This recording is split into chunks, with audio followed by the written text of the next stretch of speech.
જય હિન્દ દોસ્તો, કેમ છો બધા? મજામાં ને? ફરી એકવાર મારું વેબ ચેનલમાં આપ સૌનું હાર્દિક સ્વાગત કરું છું. અને આજે એવો મોસ્ટ આઈએમપી એવો ટોપિક કહેવાય જે આપણે જીસીઆરટીની આજે આપણે સિરીઝ 2 જોવાની છે, જેમાં ધોરણ 11નો પાઠ આજે બીજો જોવાનો છે. અને ધોરણ 5ના બીજામાંથી આપણે મોસ્ટ આઈએમપી એવા 20 પ્રશ્ન જોવાના છે. જો તમને મારો વિડીયો સારો લાગે તો વધુમાં વધુ શેર કરો, સબસ્ક્રાઇબ કરો અને લાઈક કરો, અને જરૂરિયાતમંદ સુધી મારો વિડીયો વધુમાં વધુ શેર કરો. તો ચાલો શરૂઆત કરીએ છીએ. જોઈએ તો ફોરેસ્ટ કોન્સ્ટેબલ, હાઈકોર્ટ અને પીએસઆઈ ની એક્ઝામમાં કામ લાગે એવો ટોપિક છે. અને જીસીઆરટી એટલે આપણે સિરીઝ 2 જોવાની છે, બરાબર. પાઠ્ય પુસ્તક આધારિત જોવાનું છે, બરાબર. તો એમસીક્યુ છે 2020 જે આપણે સિરીઝ ચાલી રહી છે એમાં આપણે સિરીઝ છે 2 જોવાની છે. તો ચાલો તમારી સામે સ્ક્રીન ઉપર છે પહેલો પ્રશ્ન છે, જોઈ લો. સૂર્ય વિશે નીચેનામાંથી કયા વિધાનો સાચા છે? બરાબર. સૂર્ય છે એની વિશે ટૂંકમાં નીચેના પૈકી કયા વિધાનો સાચા છે? પહેલું છે સૂર્યનો વ્યાસ 13,92,000 કિલોમીટર છે. બીજું છે સૂર્ય છે એ પૃથ્વીના વ્યાસ કરતા આશરે 108 ગણો વધુ છે. ત્રીજું છે સૂર્ય એ પૃથ્વીના ગુરુત્વાકર્ષણ બળ કરતા 28 ગણો વધારે હોય છે ત્યાં પૃથ્વી ઉપર. ત્યાર પછી જે ચોથું છે, બરાબર, તે ખૂબ જ ગરમ વાયુ પિંડ છે. બરાબર. સૂર્ય છે તે ખૂબ જ ગરમ વાયુ પિંડ છે. તો આમાંથી કયા વિધાનો સાચા છે? તમારી સામે સ્ક્રીન ઉપર છે એ ઓપ્શન છે 1, 2 અને 3 સાચા છે. તમારી ઓપ્શન બી છે 1, 3 અને 4 સાચા છે. સી ઓપ્શન છે 2, 3 અને 4 સાચા છે. કે ડી ઓપ્શન 1, 2, 3 અને 4 બધા જ સાચા છે. તો તમારી સામે સ્ક્રીન ઉપર 4 ઓપ્શન છે. તો અહીંયા તમારો રાઈટ આન્સર કયો છે એ તમારે કોમેન્ટમાં લખવાનું છે. તમારી સામે સ્ક્રીન ઉપર 4 ઓપ્શન પણ છે, જોઈ રહ્યા છો. વાત કરીએ તો સૂર્ય વિશે નીચેનામાંથી કયા વિધાનો સાચા છે? એમાં આવશે સૂર્યનો વ્યાસ 13,92,000 કિલોમીટર છે, બરાબર. આ વિધાન એકદમ સાચું છે. યાદ રાખો. બીજું છે પૃથ્વીના વ્યાસ કરતા આશરે 108 ગણો વધુ છે. આ વિધાન ખોટું છે, બરાબર. યાદ રાખો. સૂર્ય છે પૃથ્વીના વ્યાસ કરતા આશરે 109 ગણો વધારે છે. એટલે આ વિધાન ખોટું છે, બરાબર. ત્યાર પછી જોઈએ તો પૃથ્વીના ગુરુત્વાકર્ષણ બળ કરતા 28 ગણું વધારે હોય છે, બરાબર. તો આ વિધાન એકદમ સાચું છે. અને સૂર્ય છે તે ખૂબ જ ગરમ વાયુ પિંડ છે. તો આ વિધાન પણ સાચું છે, બરાબર. પાયા તમારો સાચો જવાબ કયો છે? તો 1, 3 અને 4, બરાબર. બી ઓપ્શન રાઈટ આન્સર આવશે, બરાબર. બી ઓપ્શન સાચો આવશે. હવે આપણે એની વિશે ડીપ માહિતી મેળવીએ. જોઈએ તો તમારી સામે સ્ક્રીન પર છે સૂર્ય. તમે બધાએ જોયો તો છે, બરાબર. રોજ દર્શન કરતા જો સવારમાં સૂર્યના, બરાબર. તો જોઈએ તો સૂર્ય મધ્યમ કદનો એક તારો છે જે સ્વયં પ્રકાશિત છે અને પોતાના પરિવારના સભ્યના પ્રકાશિત કરે છે. અને સૂર્યનો વ્યાસ યાદ રાખો 13,92,000 કિલોમીટર છે, જે પૃથ્વીના વ્યાસ કરતા આશરે 109 ગણો વધુ છે. આ પણ યાદ રાખો. પાઠ્ય પુસ્તકના આધારે છે. તેનું ગુરુત્વાકર્ષણ બળ પૃથ્વીના ગુરુત્વાકર્ષણ બળ કરતા 28 ગણો વધારે હોય છે. આ પણ વિધાન સાચું છે. અને તે ખૂબ જ ગરમ વાયુ પિંડ છે, બરાબર. આપણે અહીંથી પ્રશ્ન લીધો હતો, બરાબર. અને તેની સપાટીનું તાપમાન આશરે 6000 સેલ્સિયસ અને તેના કેન્દ્રનું તાપમાન આશરે 1.5 કરોડ ડિગ્રી સેલ્સિયસ છે. અને પૃથ્વીના કેન્દ્રમાં ભાગમાં જે દબાણમાં ગરમી છે તેનાથી અનેક ગણું દબાણ અને અનેક ગરમી સૂર્યના કેન્દ્રમાં છે. તેથી અહીંની થતી નાભિકીય પ્રક્રિયામાં સૂર્યના દ્રવ્યના હાઇડ્રોજનના પરમાણુઓનું એકીકરણ થતા હિલિયમ, યાદ રાખજો, હિલિયમ અને હિલિયમમાં રૂપાંતર થાય છે, જેના થકી પ્રકાશ અને ગરમી રૂપી પ્રચંડ ઊર્જા પેદા થાય છે. અને 12,000 અબજ ટન કોલસો બાળવાથી જેટલી ઊર્જા પેદા થાય છે તેટલી ઊર્જા સૂર્યમાંથી પ્રતિ સેકન્ડે પેદા થાય છે. યાદ રાખો, બરાબર. પ્રતિ સેકન્ડે પેદા થાય છે. તો યાદ રાખવાનું છે. અને આ ઊર્જા વિકિરણ રૂપે અંતરિક્ષમાં ફેંકાય છે. તો આ તમારે સૂર્ય વિશે આટલું યાદ રાખવાનું છે. ત્યાર પછી તમારી સામે સ્ક્રીન ઉપર છે બીજો સવાલ છે. આજથી આશરે કેટલા અબજ વર્ષ પૂર્વે પૃથ્વીનો ઉદ્ભવ થયો હોય તેમ માનવામાં આવે છે? તમારી સામે સ્ક્રીન ઉપર છે એ ઓપ્શન છે 2 અબજ વર્ષ પૂર્વે.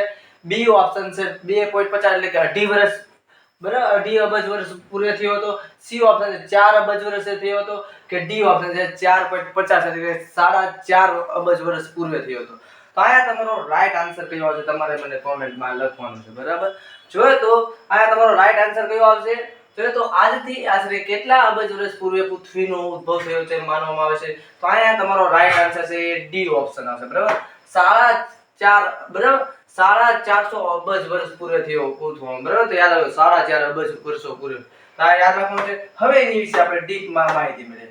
તો એવું માનવામાં આવે છે, યાદ રાખજો, તમારી સામે સ્ક્રીન ઉપર છે, એવું માનવામાં આવે છે કે આજથી આશરે 4.5 અબજ, યાદ રાખો, 4.5 અબજ વર્ષે પૂર્વે પૃથ્વીનો ઉદ્ભવ થયો ત્યારે તે ગરમ વાયુપિંડ ગોળા રૂપે હતી અને કાળક્રમે તેની બાહ્ય સપાટી ઠરતી ગઈ અને પૃથ્વી ઉપર પાતળો ઘન પોપડો અસ્તિત્વમાં આવ્યો અને પૃથ્વીની સૌર પરિવારનો એકમાત્ર એવો ગ્રહ છે જેના પર જીવ સૃષ્ટિ અસ્તિત્વ ધરાવે છે અને સૌર પરિવારમાં ઉદ્ભવ થયો સાથે પૃથ્વીનો ઉદ્ભવ જોડાયેલો છે અને પૃથ્વીના જન્મ વિશે અનેક ઉત્કલ્પનાઓ માન્યતાઓ છે અને સિદ્ધાંતો રજૂ થયા છે અને પૃથ્વીના ઉદ્ભવ વિશે સમજ આપતા નિહારિકવાદ, ગ્રહાણુવાદ, ભરતીવાદ, એકતાકારક સિદ્ધાંત, યુગ્મતારક સિદ્ધાંત, નિહારિકીય વાદળ સિદ્ધાંત અને સ્ફોટક તારકનો નોવા સિદ્ધાંત વગેરે સિદ્ધાંતો જરૂરી સમર્થન કે પુરાવાના અભાવે દરેક સિદ્ધાંતનો વિવાદાસ્પદ રહ્યો છે.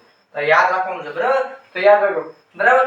એવું માનવામાં આવે છે કે પૃથ્વી છે આજથી આશરે 4.5 અબજ વર્ષ પૂર્વે પૃથ્વીનો ઉદ્ભવ થયો ત્યારે ટૂંકમાં એવું માનવામાં આવે છે. તો યાદ રાખવાનું છે. ત્યાર પછી આગળનો પ્રશ્ન છે, ત્રીજો સવાલ તમારી સામે સ્ક્રીન પર. નીચેનામાંથી કયો સિદ્ધાંત પૃથ્વીના ઉદ્ભવ અંગેનો છે? બરાબર? નીચેનામાંથી કયો સિદ્ધાંત છે જે પૃથ્વીના ઉદ્ભવ અંગેનો છે? તમારી સામે બરાબર જોઈ રહ્યા છો. એ પહેલું છે એક તારક ઉત્કલ્પના છે, બરાબર? પૃથ્વીના સિદ્ધાંત. બીજું છે દ્વૈતારક અથવા યુગ્મતારક ઉત્કલ્પના છે. ત્રીજું છે વાયુવ્ય અને ધૂળી વાદળો પર આધારિત ઉત્કલ્પના છે. તમારી સામે સ્ક્રીન ઉપર છે કે આમાં કયા વિધાનો સાચા છે? બરાબર? એ વિધાન છે 1 અને 2 સાચું છે, બી ઓપ્શન છે 2 અને 3 સાચું છે, સી ઓપ્શન 1 અને 3 સાચું કે ડી ઓપ્શન 1, 2 અને 3 સાચા છે. તો તમારે કોમેન્ટમાં કહેવાનું છે કે આયા કયો વિધાન સાચું છે.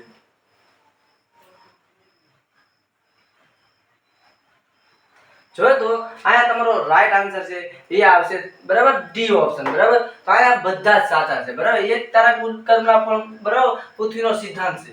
દ્વૈતારક અથવા યુગ્મકારક ઉત્કલ્પના પણ પૃથ્વીનો ઉદ્ભવનો સિદ્ધાંત છે અને વાયુવ્ય અને ધૂળી વાદળો પર આધારિત ઉત્કલ્પનાનો સિદ્ધાંત છે. આ યાદ રાખજો. હવે એની વિશે આપણે ડીપમાં માહિતી મેળવીએ. જોઈએ તો એક તારક ઉત્કલ્પના. જોઈએ તો આ ઉત્કલ્પના પ્રમાણે પૃથ્વીનો ઉદ્ભવ એક તારામાંથી થયો હોય હોવામાં માનવામાં આવે છે. તેથી એક પૈતૃક કલ્પના પણ તેને કહે છે. યાદ રાખજો. અને દ્વૈતારક અથવા યુગ્મતારક ઉત્કલ્પના, એને આ ઉત્કલ્પના પ્રમાણે બે તારાના અથડાવાથી પૃથ્વીનો ઉદ્ભવ થયો હોવાનું માનવામાં આવે છે, બરાબર? તો યાદ રાખજો. અને વાયુવ્ય અને ધૂળી વાદળો પર આધારિત ઉત્કલ્પના, આ ઉત્કલ્પના પ્રમાણે સૌર પરિવારનો ઉદ્ભવ વાયુ અને ધૂળ જેવા આદિ પદાર્થોમાંથી થયો હોવાનું મનાય છે, બરાબર? તો આ તમારે યાદ રાખવાનું છે. ત્યાર પછી આગળનો સવાલ છે તમારી સામે સ્ક્રીન પર છે, ચોથો સવાલ છે. તો નિહારિકાની ઉત્કલ્પના જર્મન તત્વજ્ઞ ઇમેન્યુઅલ કાન્ટે ક્યારે રજૂ કર્યો હતો? તમારી સામે સ્ક્રીન ઉપર ચાર ઓપ્શન છે. એ છે 1755, બી ઓપ્શન છે 1855, સી ઓપ્શન છે 1955 કે ડી ઓપ્શન છે 1655. તો આયા તમારો સાચો જવાબ કયો આવશે તમારે કોમેન્ટમાં લખવાનો છે. તમારી સામે સ્ક્રીન ઉપર ચાર ઓપ્શન છે, જોઈ રહ્યા છો. જોઈએ તો આયા તમારો સાચો જવાબ કયો આવશે?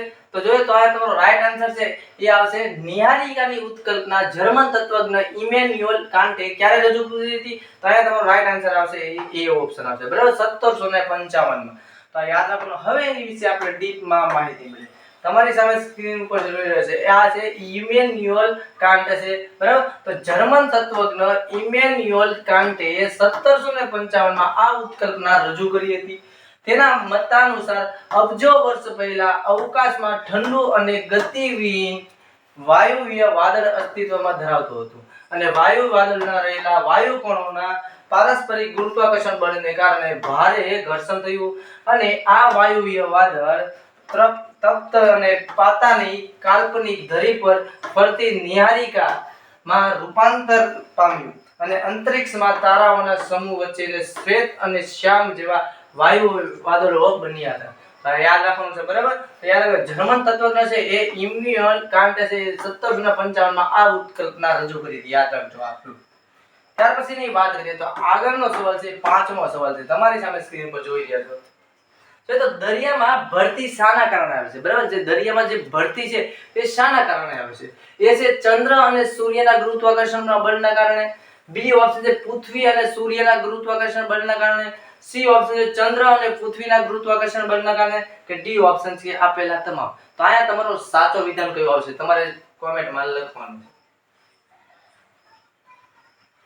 જોઈએ તો પાંચમો છે દરિયામાં ભરતી શાના કારણે આવે છે? તો અહીંયા તમારો રાઈટ આન્સર છે એ આવશે એ ઓપ્શન, બરાબર. ચંદ્ર અને સૂર્યના ગુરુત્વાકર્ષણ બળના કારણે બરાબર, તો એ ભરતી દરિયામાં આવે છે. તો આ યાદ રાખવાનું છે. હવે એની વિશે આપણે ડીપમાં માહિતી મળે. તમારી સામે સ્ક્રીન પર આ જોઈ રહ્યા છો, મસ્ત એવો દરિયો છે, બરાબર. જોઈ રહ્યા છો, બરાબર. દરિયો છે, તમે બધા જોયો છે અને તમે બધા નાયા પણ હશો દરિયામાં, બરાબર. તો જોઈએ તો ભરતીની ઉત્કલ્પના વાત કરીએ તો સાગર અને જળમાં ચંદ્ર અને સૂર્યના ગુરુત્વાકર્ષણ બળને કારણે ભરતી આવે છે. આ ભરતીને લક્ષ્યમાં રાખીને ઇંગ્લેન્ડના ભૂગોળવિદ સર જેમ્સ જીન્સ તથા જેફરીજે યાદ રાખો સૌર પરિવારની ઉત્પત્તિ માટે 1919 માં ભરતીની ઉત્કલ્પના રજૂ કરી હતી. ક્યારે? 1919 માં, બરાબર. તો આ યાદ રાખવાનું છે, બરાબર. તો ચંદ્ર અને સૂર્યના ગુરુત્વાકર્ષણ બળના કારણે છે એ ટૂંકમાં દરિયામાં ભરતી આવતી હોય છે. આ યાદ રાખવાનું છે એટલું. ત્યાર પછી જે વાત કરીએ તો આગળનો સવાલ છે તમારી સામે સ્ક્રીન પર છઠ્ઠો સવાલ છે. કયા કયા ગ્રહની પરિક્રમા દિશા પશ્ચિમથી પૂર્વ છે? બરાબર. કયા એવા ગ્રહો છે જેની દિશા છે ટૂંકમાં એ પશ્ચિમથી પૂર્વ તરફ ફરે છે? તમારી સામે સ્ક્રીન ઉપર છે એ બુધ અને શુક્ર, બી ઓપ્શન છે પૃથ્વી અને મંગળ, સી ઓપ્શન છે શુક્ર અને નેપચ્યુન, ડી ઓપ્શન છે નેપચ્યુન અને યુરેનસ. તો આયા તમારો સાચો જવાબ કયો આવશે તમારે કોમેન્ટમાં લખવાનો છે, બરાબર. તમારી સામે સ્ક્રીન પર ચાર ઓપ્શન પણ છે, જોઈ લેશો. તો આયા તમારો સાચો વિધાન જવાબ કયો આવશે? જોઈએ તો કયા કયા ગ્રહની પરિક્રમા દિશા પશ્ચિમથી પૂર્વની તરફ ફરે છે? બરાબર, ટૂંકમાં છે, બરાબર.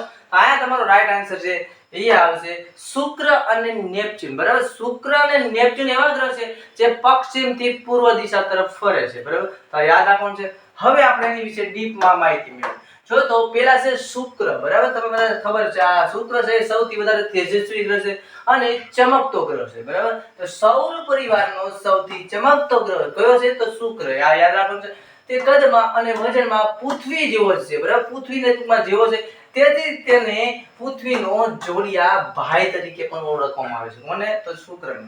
તેને એક પણ ઉપગ્રહ નથી, યાદ રાખો, બરાબર. શુક્ર છે તેને એક પણ ઉપગ્રહ નથી. આ પણ તમારે યાદ રાખવાનું છે. તેની આસપાસ વાયુઓ, વાદળોના ઘટ આવરણોને કારણે તેનો અભ્યાસ વધુ થઈ શક્યો નથી. આ યાદ રાખજો. અને આ ગ્રહ છે જે પૃથ્વીની સૌથી નજીકનો ગ્રહ છે, યાદ રાખો. શુક્ર છે એ પૃથ્વીનો નજીકનો ગ્રહ છે, તમને બધાને ખબર છે. અને સૂર્યની સૌથી નજીકનો ગ્રહ છે એ બુધ છે. આ પણ તમને બધાને ખબર જ છે. અને પોતાની ધરી પર પૂર્વથી પશ્ચિમ અને સૂર્યની જેમ ફરે છે, યાદ રાખો. પૂર્વથી પશ્ચિમ તરફ ફરે છે. તો યાદ રાખો અહીંયા પશ્ચિમ દિશામાં સૂર્યોદય થાય છે અને પૂર્વ દિશામાં સૂર્યાસ્ત થાય છે. આ યાદ રાખો. આ ગ્રહ સૌથી વધુ ગરમ ગ્રહ છે, યાદ રાખો. કયો ગ્રહ સૌથી વધારે ગરમ છે? તો યાદ રાખો જ્યાં શુક્ર છે સૌથી તેજસ્વી પણ છે અને સૌથી વધારે ગરમ ગ્રહ પણ છે. આ યાદ રાખવાનું છે. ત્યાર પછી જોઈએ તો બરાબર, જો તો પરિક્રમા કાળ છે એ 224 દિવસનો છે. તો આ પણ તમારે યાદ રાખવાનું છે. ત્યાર પછી આગળનો સવાલ છે તમારી સામે સ્ક્રીન પર છે, જોઈ રહ્યા છો નેપચ્યુન, બરાબર. હવે નેપચ્યુન જોઈએ તો નેપચ્યુન પણ છે, બરાબર. એક ગ્રહ પણ છે, તેનું બીજું નામ છે નેપચ્યુનનું, એ વરુણ છે, યાદ રાખો. નેપચ્યુનનું બીજું તમારી સામે સ્ક્રીન પર છે, જોઈ રહ્યા છો નેપચ્યુન ગ્રહ છે, બરાબર. તો આ પણ તમે યાદ રાખજો. પછી વાત કરીએ તો તેની શોધ છે એ ઉબ્રેઇન લે વેરિયરે કરી હતી, યાદ રાખજો. આ પણ તમે યાદ રાખજો. તેને વરસાદનો ગ્રહ તરીકે પણ ઓળખવામાં આવે છે. તેના પર ઋતુ પરિવર્તન થાય છે, યાદ રાખજો, બરાબર. નેપચ્યુન છે એમાં ઋતુ પરિવર્તન થાય છે. અહીંયા પશ્ચિમ દિશામાં સૂર્યોદય થાય છે અને પૂર્વ દિશામાં સૂર્યાસ્ત થાય છે. તો આ પણ તમે યાદ રાખજો. અને સમયગાળો છે એ 41 વર્ષ અને તેના 13 ઉપગ્રહ પણ છે, યાદ રાખજો. અને મુખ્ય ઉપગ્રહ છે ટીટોર અને નેરી. આ પણ તમે યાદ રાખજો. અને આનું નામ ગ્રીક દંતકથામાં સમુદ્રના દેવ તરીકે પણ ઓળખવામાં આવે છે. આ યાદ રાખજો. અને નેપચ્યુનના નામે રાખવામાં આવ્યું છે. તો આ તમારે નેપચ્યુન ગ્રહ વિશે આટલી યાદ રાખવાનું છે. ત્યાર પછી વાત કરીએ તો તમારી સામે સ્ક્રીન ઉપર છે સૌર મંડળ, બરાબર. તમને બધાને ખબર છે સૌર મંડળમાં છે એ ટોટલ ટૂંકમાં કેટલા ગ્રહો છે? બરાબર. તો એ 8 ગ્રહ છે, બરાબર. તો આ યાદ રાખવાના છે. પેલા 9 હતા પણ પ્લુટોને નાબૂદ કરી દેવામાં આવ્યું. તો તમારે મને કોમેન્ટમાં કહેવું છે પ્લુટોને કઈ સાલમાં ટૂંકમાં નાબૂદ કરી દેવામાં આવ્યું. તો તમારે મને કોમેન્ટમાં લખવાનું છે. જો તો તમારી સામે સ્ક્રીન ઉપર જોઈ રહ્યા છો સૂર્ય છે એ પરત સૂર્યના સૌથી નજીકનો ગ્રહ છે બુધ છે. ત્યાર પછીનો શુક્ર છે, બરાબર. પૃથ્વીની સૌથી નજીકનો ગ્રહ હોય તો એ શુક્ર છે, યાદ રાખજો, બરાબર. મંગળ છે એ લાલ ગ્રહ છે અને ગુરુ ગ્રહ છે, બરાબર. તો 8 ગ્રહો પૈકી સૌથી મોટો ગ્રહ હોય તો એ ગુરુ છે. બરાબર. ત્યાર પછી છે શનિ. આ શનિ ગ્રહ છે જેને પાઘડિયા ગ્રહ તરીકે પણ ઓળખવામાં આવે છે, બરાબર. તો આ આપણે અને યુરેનસ અને નેપચ્યુન, બરાબર. સૌથી દૂરનો ગ્રહ હોય તો એ નેપચ્યુન છે. તમને એવો પ્રશ્ન પૂછવામાં આવે કે શુક્ર અને મંગળની વચ્ચે કયો ગ્રહ આવશે, બરાબર. શુક્ર અને મંગળની વચ્ચે કયો ગ્રહ? તો યાદ રાખજો પૃથ્વી આવે છે, બરાબર. તો આવા પ્રશ્ન પૂછવાની સંભાવના સૌથી વધારે છે. તો આ યાદ રાખવાનું છે, બરાબર, સૌરમંડળ વિશે. ત્યાર પછી જોઈએ તો આગળનો છે 7મો સવાલ છે તમારી સામે સ્ક્રીન પર. જોઈએ તો સૂર્યની સૌથી નજીકનો ગ્રહ કયો છે, બરાબર. સૂર્યની સૌથી નજીકનો ગ્રહ છે કયો છે તમારી સામે સ્ક્રીન ઉપર છે. એ છે મંગળ, બી ઓપ્શન છે બુધ, સી ઓપ્શન છે ચંદ્ર અને ડી ઓપ્શન છે શુક્ર. તો આયા તમારો રાઈટ આન્સર કયો આવશે તમારે કોમેન્ટમાં લખવાનો છે. તો વાત કરીએ તો સૂર્યની સૌથી નજીકનો ગ્રહ કયો છે? તો આયા તમારો રાઈટ આન્સર આવશે એ આવશે બુધ, બરાબર. મેં પહેલા પણ કહી દીધું એટલે બધાને આવડી ગયું છે, બરાબર. હવે આપણે બુધ ગ્રહ વિશે થોડી ડીપ માહિતી મેળવીએ. જો તો તમારી સામે સ્ક્રીન પર છે બુધ ગ્રહ, બરાબર. આ જોઈ લો આ બુધ ગ્રહ છે જે સૂર્યની સૌથી નજીકનો ગ્રહ કહેવામાં આવે છે. અને સૂર્યની સૌથી નજીકનો ગ્રહ કયો છે? તો બુધ છે. અને એની પરિક્રમણા કાળ છે એ 28 દિવસનો છે. અને પરિભ્રમણ કાળ છે એ 59 દિવસનો છે. આ પણ યાદ રાખો. તે પોતાની ધરી પર 7 ડિગ્રી નમેલો છે, યાદ રાખજો, બરાબર. બુધ છે એ પોતાની ડિગ્રીથી 7 ડિગ્રી છે નમેલો છે. અને આ ગ્રહ છે સૂર્યથી 5 કરોડ અને 80 લાખ કિલોમીટર ટૂંકમાં દૂર છે. બુધનો વ્યાસ છે 4868 કિલોમીટર છે અને રાતનું તાપમાન 140 ડિગ્રી સેલ્સિયસ છે. તો આ બુધ વિશે આટલું તમારે યાદ રાખવાનું છે. ત્યાર પછી વાત કરીએ તો આગળનો સવાલ છે તમારી સામે સ્ક્રીન પર છે 8મો સવાલ. જોઈએ તો સૌથી મોટા કદનો અને ઝડપી ધરી ભ્રમણ કરતો ગ્રહ કયો છે, બરાબર. સૌથી મોટો ગ્રહ કયો છે? તમને બધાને ખ્યાલ હશે કે સૌથી મોટો ગ્રહ કયો છે અને તમને ખબર પણ પડી ગઈ છે. અને ઝડપી ધરી ભ્રમણ કરતો ગ્રહ કયો છે એ તમને બધાને ખબર જ છે કયો ગ્રહ છે. તમારી સામે સ્ક્રીન પર એ ઓપ્શન છે પૃથ્વી, બી ઓપ્શન છે મંગળ, સી ઓપ્શન છે ગુરુ કે ડી ઓપ્શન છે સૂર્ય. આયા તમારો રાઈટ આન્સર કયો આવશે તમારે કોમેન્ટમાં લખવાનું છે. જો તો આયા તમારો સાચો જવાબ કયો આવશે? આયા વાત કરીએ તો સૌથી મોટા કદનો ગ્રહ છે ગુરુ છે. તમને બધાને ખ્યાલ જ છે, બરાબર. અને ઝડપી ધરી ભ્રમણ કરતો ગ્રહ પણ કયો છે? એ પણ ગુરુ જ છે. તો આ યાદ રાખવાનું છે. તેની વિશે આપણે ગુરુ ગ્રહ વિશે ડીપમાં માહિતી મેળવીએ. જો તો તમારી સામે સ્ક્રીન ઉપર છે જોઈ રહ્યા છો ગુરુ ગ્રહ છે, બરાબર. જોઈ રહ્યા. હવે એની વિશે વાત કરીએ તો ગુરુનું બીજું નામ છે બૃહસ્પતિ, યાદ રાખજો. અને સૂર્યથી 27 કરોડ અને 83 લાખ કિલોમીટર દૂર છે. આપણે યાદ રાખજો. અને ગુરુ ગ્રહનો વ્યાસ છે યાદ રાખજો, બરાબર. તો 1,42,800 કિલોમીટર છે. આપણે યાદ રાખજો. અને તાપમાન છે ત્યાં 150 સેલ્સિયસ તાપમાન છે. અને પૃથ્વી કરતા 11 ગણો વધારે વ્યાસ છે. આ પણ યાદ રાખજો. અને પરિક્રમણા કાળ છે એ 11 વર્ષ અને 10 મહિના અને 10 દિવસ છે. આ પણ યાદ રાખજો. અને પરિભ્રમણ કાળ છે એ 9 કલાક અને 50 મિનિટ છે. આ પણ તમારે યાદ રાખજો. અને તેને સૌથી વધુ ઉપગ્રહ છે, યાદ રાખજો, બરાબર. 79 જેટલા ઉપગ્રહ છે. કોને? તો યાદ રાખો ગુરુ ગ્રહને સૌથી વધારે ઉપગ્રહ છે. અને બંધારણ છે એ સૂર્ય જેવું છે, યાદ રાખો. આને છે બંધારણ છે ટૂંકમાં એ સૂર્યની જેવો લાગતો એવો ગ્રહ છે. કયો છે? તો ગુરુ ગ્રહ. તો આ યાદ રાખો ગુરુ છે સૌથી મોટો ગ્રહ છે, બરાબર. ત્યાર પછીનો 9મો સવાલ છે તમારી સામે સ્ક્રીન ઉપર જોઈ રહ્યા છો.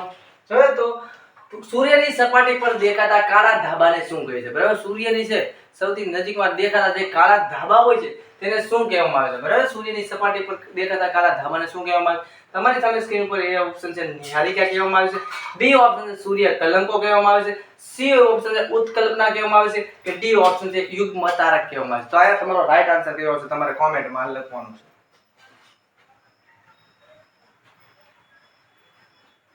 જો તો આ તમારો રાઈટ આન્સર છે કયો આવશે? તો સૂર્યની સપાટી પર દેખાતા કાળા ધાબાને શું કહે છે? આયા તમારો રાઈટ આન્સર આવશે એ આવશે બી ઓપ્શન સૂર્ય કલંકો કહેવામાં આવે છે. હવે આપણે એની વિશે ડીપમાં માહિતી મેળવીએ. તમારી સામે સ્ક્રીન ઉપર છે જોઈ રહ્યા છો, બરાબર. તો આ જે સૂર્ય છે, બરાબર, જેના જે કાળા ધાબા દેખાય છે, બરાબર, એને શું કહેવામાં આવે છે? જોઈએ તો સૂર્યની સપાટી પર દેખાતા કાળા ધાબાને સૂર્ય કલંકો કહે છે, યાદ રાખજો, બરાબર. કાળા જે ધાબા દેખાય છે સૂર્ય કલંકો કહે છે. અને સૂર્ય કલંકો સૂર્ય સપાટી પર આવેલી ફાટ કિરણો છે જેમાં થઈને સૂર્યની આંતરિક ગરમી બહાર આવે છે. જ્યારે સૂર્ય કલંકોની સંખ્યા વધુ હોય ત્યારે આપણે વધુ ગરમીનો અનુભવ કરીએ છીએ. અને સૂર્યની ફરતે 400 કિલોમીટર સુધીના તેજોમય આવરણને ફોટોસ્ફિયર કહે છે, યાદ રાખો. આ પણ તમારે યાદ રાખવું. અને હાલમાં સૂર્ય તેની પૂર્ણ વિકસિત અવસ્થામાં છે. એવું અનુમાન છે કે સૂર્ય બીજા લગભગ 5 અબજ વર્ષો પછી જ નષ્ટ થશે, બરાબર. યાદ રાખો ક્યારે થશે? તો 5 અબજ વર્ષ પછી તે ટૂંકમાં સૂર્ય નષ્ટ થશે. તો આ યાદ રાખવાનું છે, બરાબર. જીસીઆરટી મુજબ છે. ત્યાર પછી આગળનો સવાલ છે તમારી સામે સ્ક્રીન ઉપર છે 10મો સવાલ છે. જો તો કઈ એક ઉત્કલ્પનાને એક પૈતૃક ઉત્કલ્પના પણ કહે છે, બરાબર? કઈ એવી ઉત્કલ્પના છે જેને એક પૈતૃક કલ્પના પણ કહેવામાં આવે છે, બરાબર? તમારી સામે સ્ક્રીન ઉપર ચાર ઓપ્શન છે. એ ઓપ્શન છે એક તારક, બી ઓપ્શન છે દય તારક, સી ઓપ્શન છે વાયુવ્ય અને ધૂળી વાદળો, ડી ઓપ્શન છે યુગ્મ તારક. તો અહીંયા તમારો સાચો જવાબ કયો છે તમારે મને કોમેન્ટમાં લખવાનો છે, બરાબર? તમારી સામે સ્ક્રીન ઉપર ચાર ઓપ્શન પણ છે. જોઈએ તો અહીંયા તમારો રાઈટ આન્સર છે કયો આવશે તમારે કહેવાનું છે, બરાબર? જોઈએ તો અહીંયા તમારો રાઈટ આન્સર છે એ આવશે, બરાબર? તો કઈ એક ઉત્કલ્પનાને એક પૈતૃક કલ્પના પણ કહે છે? અહીંયા તમારો રાઈટ આન્સર છે એ ઓપ્શન આવે, બરાબર? એક તારક. હવે આપણે એની વિશે ડીપમાં માહિતી મળે, બરાબર? જોઈએ તો એક તારક ઉત્કલ્પના, આ ઉત્કલ્પના પ્રમાણે પૃથ્વીનો ઉદ્ભવ એક તારામાંથી થયો હોવાનું માનવામાં આવે છે, તેથી તેને એક પૈતૃક કલ્પના પણ કહે છે. યાદ રાખજો, એક પૈતૃક કલ્પના પણ કહે છે. તો આ યાદ રાખવાનું છે. ત્યાર પછી આગળનો સવાલ છે તમારી સામે સ્ક્રીન ઉપર છે 11મો સવાલ. ચંદ્રનું ગુરુત્વાકર્ષણ બળ પૃથ્વીના ગુરુત્વાકર્ષણ બળ કરતા કેટલા ભાગનું છે, બરાબર? ચંદ્રનું જે ગુરુત્વાકર્ષણ બળ છે એ પૃથ્વીના ગુરુત્વાકર્ષણ બળ કરતા કેટલા ભાગનું છે? તમારી સામે સ્ક્રીન ઉપર છે એ છે 5, બી ઓપ્શન છે 6, સી ઓપ્શન છે 7 કે ડી ઓપ્શન છે 8. તો અહીંયા તમારો રાઈટ આન્સર કયો આવશે તમારે કોમેન્ટમાં લખવાનું. તો જોઈએ તો અહીંયા તમારો રાઈટ આન્સર છે કયો આવશે? જોઈએ તો ચંદ્રનું ગુરુત્વાકર્ષણ બળ પૃથ્વીના ગુરુત્વાકર્ષણ બળ કરતા કેટલા ભાગનું છે? તો અહીંયા તમારો રાઈટ આન્સર છે એ આવશે 6 ગણું છે.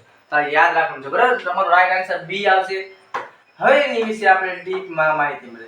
1969 માં નીલ આર્મસ્ટ્રોંગ, બરાબર? યાદ રાખો, નીલ આર્મસ્ટ્રોંગ એ પ્રથમ ચંદ્રયાત્રી બન્યા હતા, બરાબર? ચંદ્રમાં સૌ પ્રથમ જનાર કોણ હતા?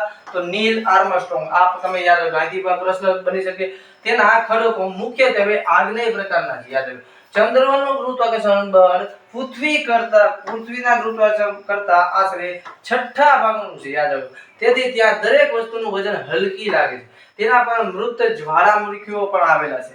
આ યાદ રાખજો, બરાબર?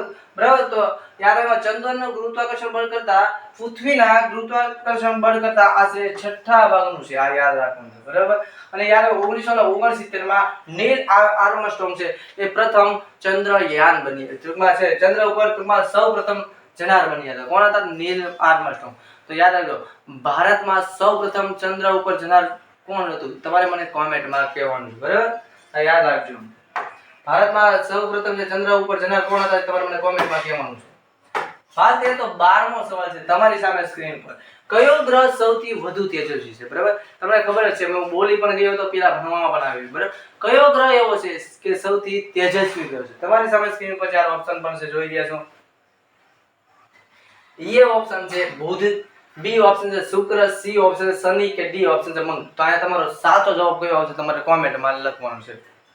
વાત કરીએ તો અહીંયા તમારો રાઈટ આન્સર છે એ આવશે, બરાબર? એ આવશે બી ઓપ્શન. શુક્ર છે એ સૌથી તેજસ્વી ગ્રહ છે, યાદ રાખો, બરાબર? તો અહીંયા રાઈટ આન્સર બી આવશે. હવે આપણે શુક્ર વિશે ડીપમાં માહિતી મેળવીએ, બરાબર?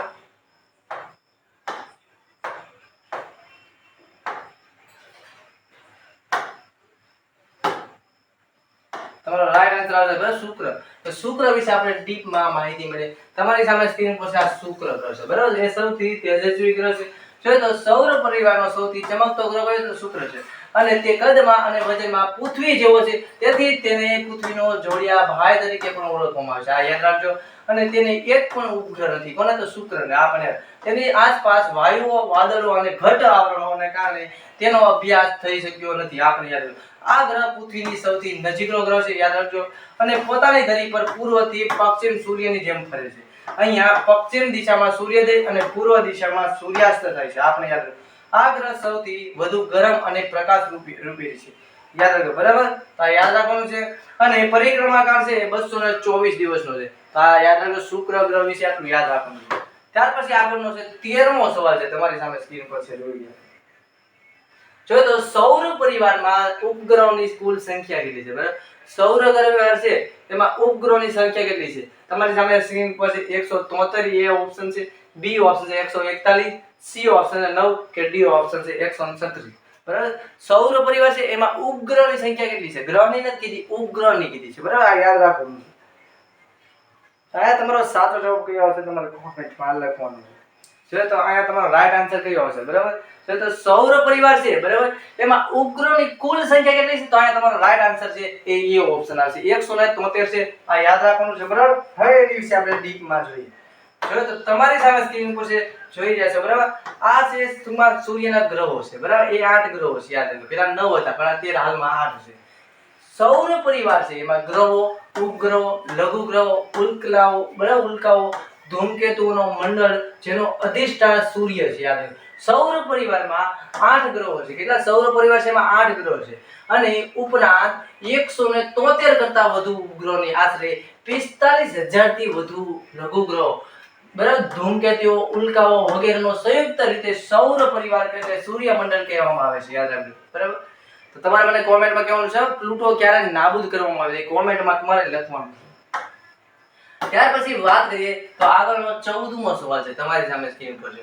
બિગ બેંગ નો સિદ્ધાંત કોણે આપ્યો હતો? બિગ બેંગ છે એનો સિદ્ધાંત કોણે આપ્યો હતો? તમારે કોમેન્ટમાં કહેવાનું છે. તમારી સામે સ્ક્રીન પર 4 ઓપ્શન છે.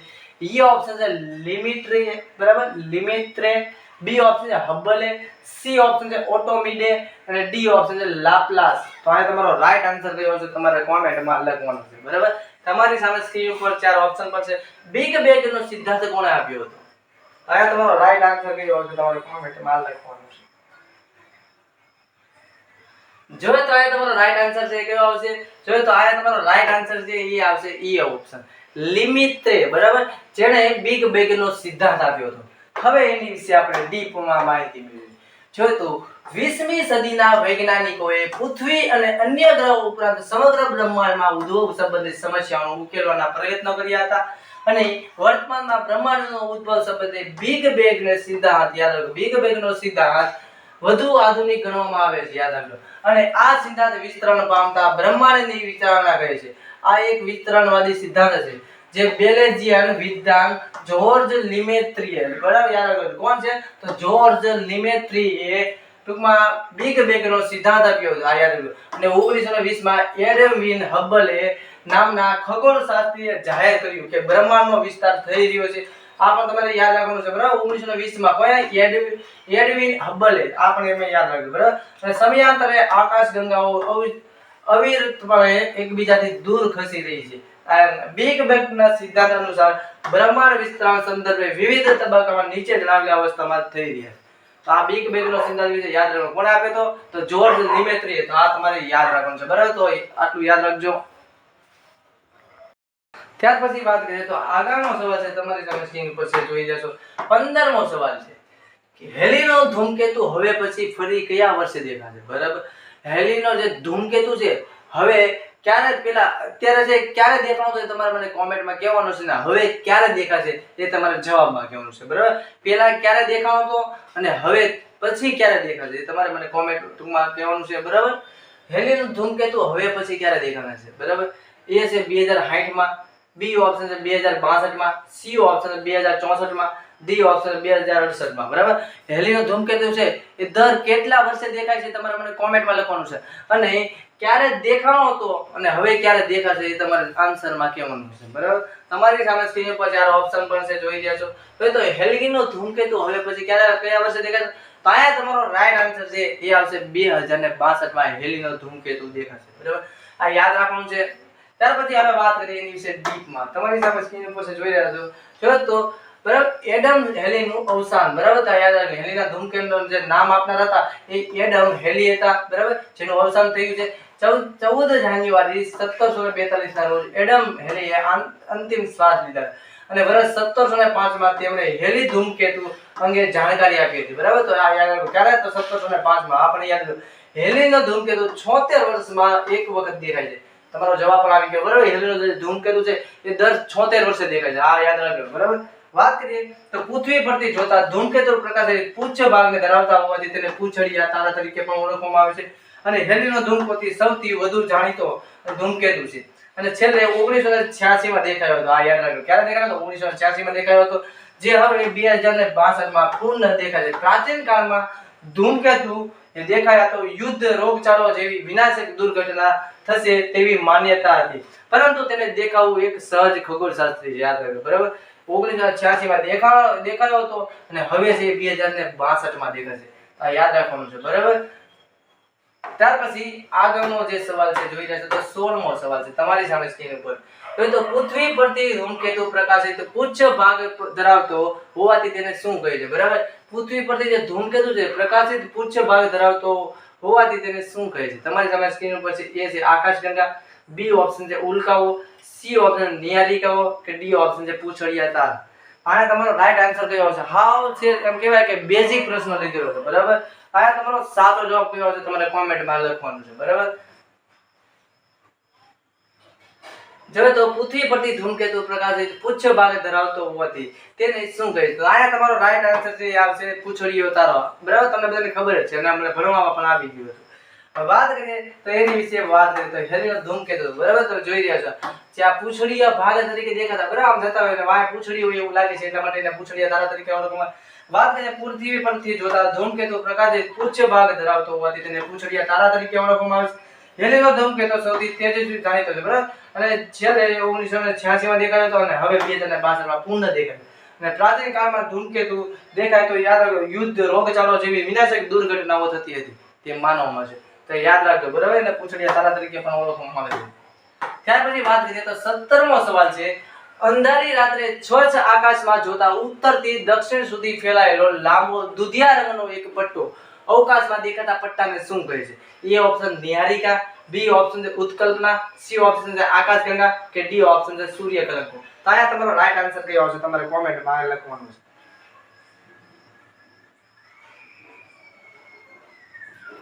વાત કરીએ તો આયા તમારો રાઈટ આન્સર છે એ કયો આવશે? તો અંધારી રાત્રે સ્વચ્છ આકાશમાં જોતા ઉત્તરથી દક્ષિણે ટૂંકમાં સુધી ફેલાયેલો લાંબો દુધિયા રંગનો એક પટ્ટો અવકાશમાં દેખાતા પટ્ટાને શું કહે છે?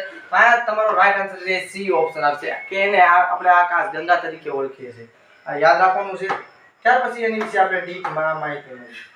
જોઈએ તો તમારી સામે સ્ક્રીન રાત્રે જોવા મળતા ફરતા તારા ઉલ્કાઓ પણ સૌર પરિવારના સભ્ય છે અને અંધારી રાત્રે સ્વચ્છ આકાશમાં જોતા ઉત્તરથી દક્ષિણ સુધી ફેલાયેલો લાંબો દુધિયા રંગનો એક પટ્ટો જેને અવકાશમાં દેખાય છે જેને આપણે આકાશગંગા તરીકે ઓળખીએ છીએ. આ યાદ રાખવાનું છે. બરાબર, તો એને આપણે શું કહીએ તો આકાશગંગા કહેવામાં આવે. આ યાદ રાખવાનું છે. ત્યાર પછી જોઈએ તો 18મો સવાલ છે 20 જુલાઈ 1969 માં ચંદ્ર પર જનાર પ્રથમ વ્યક્તિ કોણ હતા? બરાબર, તો આ તમને યાદ જ છે, હમણાં ભણવામાં પણ આવી ગયું. બરાબર, તો આ તમને ઓપ્શન આવડવું જ પડે. બરાબર, તો આ પાઠ છે બીજામાંથી લીધેલું છે. બરાબર, બેઝિક. તો 20 જુલાઈ 1969 માં ચંદ્ર પર જનાર પ્રથમ વ્યક્તિ કોણ હતા? તમારી સામે સ્ક્રીન ઉપર છે એ છે Rakesh Sharma, B option Neil Armstrong, C option Sunita Williams કે ડી ઓપ્શન એડવિન હબલ. આયા તમારો રાઈટ આન્સર કયો આવશે કહેવાનું છે. જો તમારો રાઈટ આન્સર કયો આવશે તો 20 જુલાઈ 1969 માં ચંદ્ર પર જનાર પ્રથમ વ્યક્તિ કોણ હતા? આયા તમારો રાઈટ આન્સર છે એ આવશે નીલ આર્મસ્ટ્રોંગ. બરાબર, જે ચંદ્ર પર જનાર સૌપ્રથમ વ્યક્તિ હતા. તો યાદ રાખો કોણ છે? નીલ આર્મસ્ટ્રોંગ. હવે એની વિશે આપણે ડીપમાં માહિતી મેળવીએ. જોઈએ તો આ તમારી સામે સ્ક્રીન ઉપર છે જોઈ રહ્યા છો. બરાબર, આ નીલ આર્મસ્ટ્રોંગ છે. બરાબર, યાદ રાખજો. અને પોતાની ધરી ઉપર તથા પૃથ્વીની આસપાસ ફરે છે. તેનો ધરીભ્રમણ અને પરિક્રમણ સમય છે 29.5 દિવસ છે યાર. અને 20 જુલાઈ યાદ રાખો 20 જુલાઈ 1969 માં નીલ આર્મસ્ટ્રોંગ બરાબર એ પ્રથમ ચંદ્રયાત્રી બન્યા હતા. કોણ? તો નીલ આર્મસ્ટ્રોંગ. બરાબર, તો યાદ રાખવાનું છે તમારે. ત્યાર પછી તમારી સામે સ્ક્રીન ઉપર છે 19મો છે પૃથ્વી ધરી તેની પરિક્રમા કક્ષા સાથે કેટલો ખૂણો બનાવે છે? બરાબર, કેટલો ખૂણો બનાવે છે પરિક્રમા કક્ષા સાથે? બરાબર, તમને એમ નથી કીધું કે નમેલી કેટલી છે, પરંતુ તમને એમ કહેવામાં આવ્યું છે કે પરિક્રમા કક્ષા સાથે કેટલો ખૂણો બનાવે છે. તમારી સામે સ્ક્રીન પર એ ઓપ્શન છે 23.5, બી ઓપ્શન છે 30 એલ છે. બરાબર, સી ઓપ્શન 66.5, ડી ઓપ્શન છે 60. આ તમારો રાઈટ આન્સર કયો આવશે તમારે મને કોમેન્ટમાં કહેવાનું છે. બરાબર, તમારી સામે સ્ક્રીન પર ચાર ઓપ્શન પણ છે. વાત કરીએ તો જો તમને એમ કહેવામાં આવ્યું કે પૃથ્વી છે પોતાની ધરી પર કેટલી નમેલી છે તો 23.5 આવશે. પરંતુ તમને એમ કહેવામાં આવ્યું છે પૃથ્વી ધરી પર તેની પરિક્રમા કક્ષા સાથે કેટલો ખૂણો બનાવે તો આ તમારો રાઈટ આન્સર આવે 66.5. યાદ રાખજો. બરાબર, હવે એની વિશે આપણે ડીપમાં માહિતી મેળવીએ. જોઈએ તો તમારી સામે સ્ક્રીન ઉપર આ પૃથ્વી છે. બરાબર, જોઈ રહ્યા છો. બરાબર, યાદ રાખજો. અને વાત કરીએ તો તેની ધરી તેની પ્રક્રિયામાં બરાબર પરિક્રમા કક્ષા સાથે 66.5 ના ખૂણે નમેલી છે. યાદ રાખવાનું. બરાબર, તેની ધરી છે તેની પરિક્રમા કક્ષા સાથે 66.5 ખૂણે નમેલી છે અને પૃથ્વી પરના વાતાવરણ મુખ્યત્વે નાઇટ્રોજન, ઓક્સિજન બરાબર તથા અલ્પ માત્રામાં કાર્બન ડાયોક્સાઇડ, હાઇડ્રોજન, ઓઝોન ઉપરથી તમારે ઓઝોન દિવસ ક્યારે ઉજવવામાં આવે છે તમારે કોમેન્ટમાં કહેવાનું છે, બરાબર? ઓઝોન દિવસ ક્યારે ઉજવવામાં આવે છે વગેરે વાયુ આવેલા હોય છે અને પૃથ્વી પરનું વાતાવરણ આપણને ઉલ્કાઓ સામે રક્ષણ આપે છે. અને ઓઝોન વાયુ સ્તરે સૂર્યમાંથી આવતા અલ્ટ્રાવાયોલેટ, બરાબર, અલ્ટ્રાવાયોલેટ વિકિરણોનું શોષણ કરીને સજીવ સૃષ્ટિને જાળવી રાખે છે. અને પૃથ્વી એકમાત્ર કુદરતી ઉપગ્રહ છે, બરાબર, એનો ચંદ્ર છે એકમાત્ર કુદરતી ઉપગ્રહ ચંદ્ર છે જ્યાં, બરાબર, જ્યાં યાદ રાખજો જ્યાં છે સજીવ સૃષ્ટિ અસ્તિત્વ નથી. તેનો વ્યાસ આશરે, બરાબર, જેનો વ્યાસ આશરે છે 3475 કિલોમીટર છે અને તે પૃથ્વી પર 3,3,85,000 કિલોમીટરના અંતરે આવેલું છે. આ યાદ રાખજો, બરાબર. અને પોતાની ધરીની આસપાસ પશ્ચિમથી પૂર્વ દિશામાં અને 23.9 કલાક એક આંટો ફરે છે, બરાબર. તો આ પણ તમે યાદ રાખજો, બરાબર. તો પૃથ્વી વિશે આટલું યાદ રાખવાનું છે. ત્યાર પછી 20મો સવાલ છે, જોઈ રહ્યા છો. સૂર્યમંડળનો કયો ગ્રહ બરફના વલયો ધરાવે છે, બરાબર? સૂર્યમંડળમાં એવો કયો ગ્રહ છે જે બરફના વલયોથી ટૂંકમાં ધરાવે છે? તમારી સામે સ્ક્રીન પર 4 ઓપ્શન છે. એ ઓપ્શન છે શનિ, બી ઓપ્શન છે મંગળ, સી ઓપ્શન છે યુરેનસ અને ડી ઓપ્શન છે નેપચ્યુન. તો અહીંયા તમારો સાચો જવાબ કયો આવશે તમારે કોમેન્ટમાં લખવાનો છે. વાત કરીએ તો અહીંયા તમારો રાઈટ આન્સર છે, એ આવશે, બરાબર. તમારો રાઈટ આન્સર કયો આવશે? તો અહીંયા તમારો રાઈટ આન્સર છે શનિ આવશે, બરાબર. સૂર્યમંડળનો કયો ગ્રહ છે જે બરફના વલયથી ધરાવે છે? તો એ શનિ ગ્રહ છે. અને આ શનિ ગ્રહને આપણે પાઘડિયા ગ્રહ તરીકે પણ ઓળખવામાં આવે છે, બરાબર. આ યાદ રાખજો. હવે વાત કરીએ તો શનિ ગ્રહ. જોઈએ તો શનિ છે તેને આપણે ન્યાયના ગ્રહ તરીકે પણ ઓળખવામાં આવે છે. સૂર્યથી અંતર 1 અબજ અને 42 કરોડ 70 લાખ કિલોમીટર છે અને તેનો વ્યાસ છે 1,20,536 કિલોમીટર છે. આ યાદ રાખજો. તાપમાન છે 180 સેલ્સિયસ છે. તેનો વ્યાસ પૃથ્વીના વ્યાસથી 3 ગણો છે અને પરિક્રમા છે 29 વર્ષ 5 મહિના અને 27 દિવસ છે. આ પણ યાદ રાખજો. અને પરિભ્રમણ કાળ છે 10 કલાક 25 મિનિટ છે. આ પણ તમે યાદ રાખજો. તેને માત્ર 3 વલયો છે, બરાબર. એ અને બી વચ્ચેની ખાલી જગ્યાને આપણે કાશીની રેખા પણ કહેવામાં આવે છે, બરાબર. આ યાદ રાખજો. તેના વલયોથી ક્રીપ રિંગ તરીકે ઓળખવામાં આવે છે. આ યાદ રાખજો. પોતાની ધરી ઉપર 26 ડિગ્રીથી 45 ડિગ્રી નમેલો છે. તો યાદ રાખવાનું છે, બરાબર. તો બરફથી ઢંકાયેલો પણ થોડોક છે, બરાબર. તો યાદ રાખવાનું છે શનિ ગ્રહ, બરાબર. તો શનિ ગ્રહ વિશે આપણે તમારે યાદ રાખવું. શનિ ગ્રહ છે જે પાઘડિયા ગ્રહ તરીકે પણ ઓળખવામાં આવે છે. જો તમને મારો વિડીયો સારો લાગ્યો હોય તો વધુમાં વધુ શેર કરો, સબસ્ક્રાઇબ કરો અને લાઈક કરો અને જરૂરિયાતમંદ સુધી મારો વિડીયો વધુમાં વધુ શેર કરો. તો જય હિન્દ, જય ભારત.